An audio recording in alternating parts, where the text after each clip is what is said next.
What's going on, horror fans? It's Foos here, and we are yet another day closer to Scream 7. So, we are going through another installment of the franchise today and doing our take two on Scream 3. So, let's go ahead and dive right into it. First thing I'm going to say, and I know I'm kind of sounding like a broken record at this point every time I talk about this movie, but every time I watch this movie, I kind of like it a little bit more each time, and it's grown on me so much more over time. Big fan of Roman Bridger as Ghostface, and everything that we get with him and Sidney Prescott on the back end of this movie is pure gold. you know, Even as far as the stuff where we go to and kind of rewrite a little bit of our story from the first movie, making him kind of the mastermind of everything. I feel like that's an awesome layer to the whole story. And just the weight that, he carries as a ghost face, for our character, Sidney Prescott.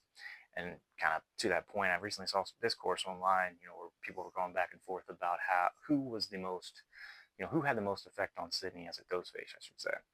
And the argument was that it was Jill, being that that's her cousin and just the whole family tie and all that goes into that.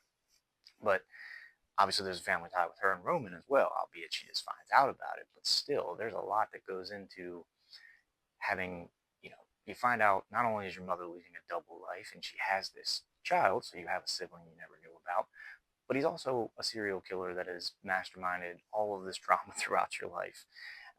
So I feel like that's a lot to bear down on a person all at one, given time there. So hell of an effect I'm sure that had on her. And knowing that that is still her brother had to clearly have some effect as well, because we get this moment between Sydney and Roman where they kind of lock hands and there's a little bit of an embrace there at the end, which communicates to me that for better or for worse, there is some sort of bond between the two of us.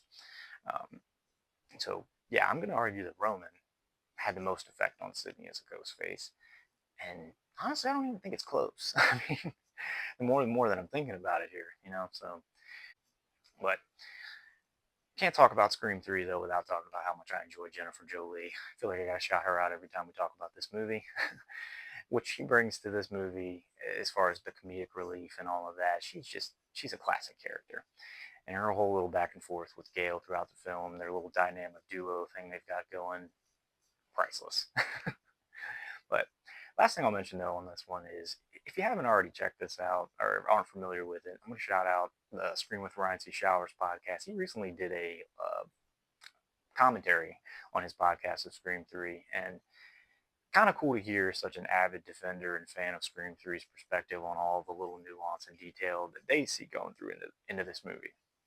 So going back and watching it this most recent time with a lot of that perspective was kind of interesting, and may have changed the way I looked at a few different things, or at least allowed me to see it in a different light from somebody who is extremely fond of this movie.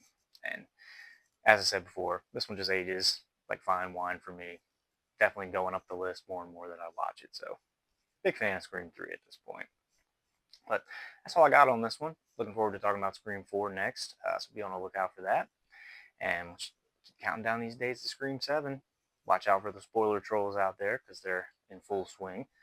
If you are a spoiler troll and you happen to be watching this, fuck you. But in the meantime and in between time, y'all, like, comment, subscribe, share the channel with some friends. Anything helps out. Appreciate y'all.